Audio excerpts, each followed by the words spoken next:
Oke, baik. Bismillahirrahmanirrahim. Assalamualaikum warahmatullahi wabarakatuh. Perkenalkan, nama saya Belva Noval Asvila. Saya merupakan mahasiswa Departemen Ekonomi Bangunan Fakultas Ekonomi Universitas Sriwijaya dengan NIM 01021282429090 yang saat ini menempuh pendidikan semester 4 di mata kuliah Ekonometrika Dasar. Video ini saya buat untuk memenuhi ujian remedial UAS dari mata kuliah Ekonometrika Dasar. Yang pertama, soal nomor utama, saya dihadapkan dengan model regresi data panel yang mengukur faktor-faktor yang mempengaruhi pendapatan bulanan pekerja.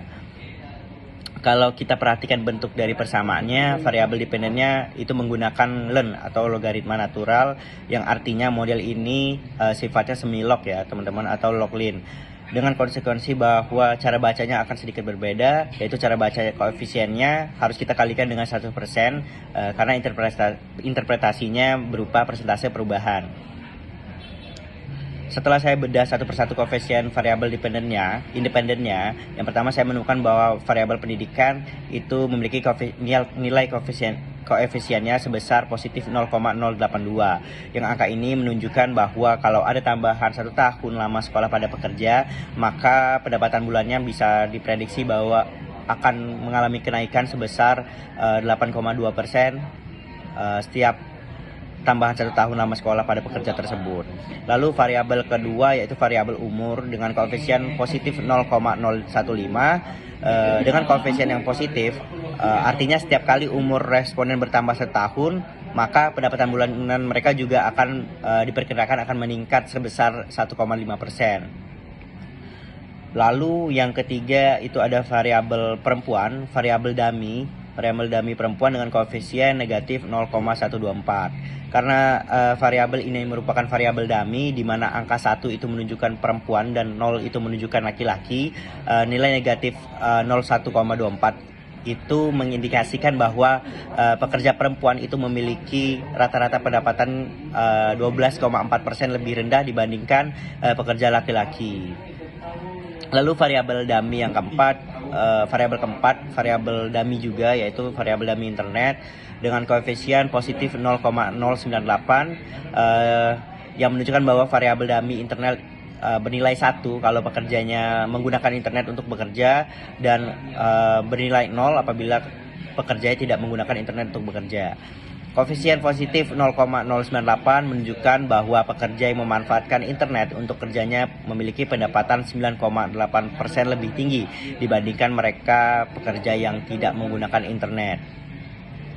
Lalu masuk ke nomor 2, di sini kita dihadapkan dengan studi kasus, bahwasanya kasusnya adalah seorang peneliti yang mau melihat efek belanja dari pemerintah daerah terhadap pertumbuhan ekonomi di 4 provinsi. Provinsi yang ditampilkan adalah provinsi A, B, C, juga provinsi D dari tahun 2018 hingga tahun 2025. Dengan dugaan bahwa ada karakteristik wilayah yang tidak teramati namun sifatnya tetap, maka dipilih metode LSDV atau Fixed Effect Model atau FEM. Nah, untuk pertanyaan 2A terkait dengan susunan model regresinya, sesuai dengan kaidah LSDV, bahwa kita harus menentukan satu kategori sebagai basis agar tidak terjebak multikolinialitas. Jadi kita harus memilih salah satu provinsi sebagai landasan kita. Nah, di sini saya akan memilih provinsi A sebagai landasannya. Model persamaan yang saya gunakan adalah sebagai berikut. Untuk memperjelasnya, sebagai keterangan, YIT itu merupakan pertumbuhan ekonomi dan XIT adalah belanja pemerintah daerah. Lalu untuk variabel dummy-nya, D1 itu bernilai 1 jika provinsi B, D2 itu bernilai 1 jika provinsi C, dan D3 bernilai 1 jika provinsi itu D.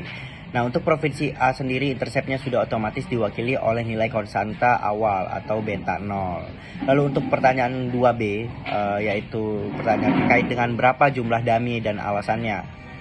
Jumlah variabel dummy dummy provinsi yang wajib kita masukkan ke dalam model sendiri adalah 3 variabel dummy atau 3 provinsi.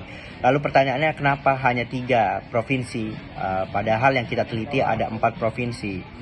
Antara lain alasannya karena di ekonometrika itu sendiri ada aturan baku N-1, di mana N adalah jumlah dari total kategori atau provinsi yang akan kita teliti. Lalu dengan memasukkan rumus N-1, maka kita dapatkan bahwa jumlah variabel dummy yang kita sajikan adalah sebanyak 3. Lalu pertanyaannya, kenapa kita tidak memasukkan keseluruhan 4 provinsi atau 4 variabel dummy ke dalam persamaan kita? Bahwasannya di dalam hal ini akan menimbulkan efek buruk seperti terjadinya multikoliniaritas yang sempurna, yang tentu akan membuat atau membuat model regresi yang saya gunakan akan menjadi error dan tidak bisa diestimasi secara matematis. Maka dari itu provinsi A itu sengaja kita korbankan untuk tidak dibuatkan sebagai variabel dummy, sehingga menjadi acuan pembanding buat provinsi-provinsi lainnya. Mungkin sekian yang dapat saya jelaskan dalam video ini. Kurang lebih saya mohon maaf. Seluruh argumen dan jawaban tertulis sudah saya buat secara mandiri dan saya upload di e-learning Unsri. Wassalamualaikum warahmatullahi wabarakatuh.